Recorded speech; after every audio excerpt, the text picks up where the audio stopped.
நான் ஞாயிற்றுக்கிழமை அதுமா போர் அடிக்குது, ஒரு இழிச்சா வாங்கினா வந்து மாட்ட மாட்டுறானே. ஏய் மாட்டினாண்டா ஒருத்தன். கணேஷே வா வா வா வா வா வா வா வந்துட்டான். மாட்டினான் அவனுக்கு ஒருத்தன். சொல்லா என்னடா ஆளை பார்க்கவே முடியல, ரொம்ப பிஸியா இருக்கிற போல. அப்படிலாம் இல்ல, டெலிவரி வேலை பார்த்துன்னு ஃபுட் டெலிவரி இல்ல, அந்த வேலை தான் பார்த்துன்னு உன்னதான் பார்க்கவே முடியல. நான் இங்க தாண்டா வந்து போய்கிட்டு இருக்கேன். சரிண்ணா டெலிவரி வேலைன்னா வண்டி ஏதாவது ரிப்பேர்னா ரெடி பண்ணிட்டியா? ரெடி பண்ணிட்டேன், இருந்தாலும் கொஞ்சம் அப்பப்போ மக்கர் பண்ணு. அதான் புது வண்டி எடுத்துடலான்னு ஒரு ஐடியால இருக்கிறேன். சூப்பர்ரா, புது வண்டியா? என்ன வண்டி இருக்கு போறா? என்ன டெலிவரி வேலை தானே பாக்குறோம், மைலேஜ் தர மாதிரி வண்டி ஏதாவது பார்க்க வேண்டியதுதான். Super super. ஆமா அப்படிதான் எடுக்கணும், அப்பதான் வண்டி நல்லா இது வரும். அப்புறம் என்ன எவ்வளவு பட்ஜெட்டு? பாத்துக்கலாம், இஎம்ஐ தான் போட போறேன். என்னண்ணா இஎம்ஐ எல்லாம் போடாதடா. ஏன் அப்படி சொல்ற?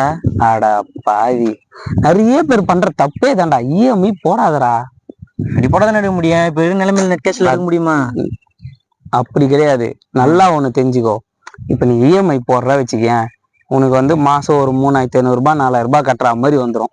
ஆமா வந்துருமா? நீ போயிட்டு வர பெட்ரோலுக்கு ஒரு 3000 ரூபாய் 3500 ரூபாய் ஆகும். டெய்லி ஒரு 100 ரூபாவே போடுறேன்னு வச்சுக்கேன்.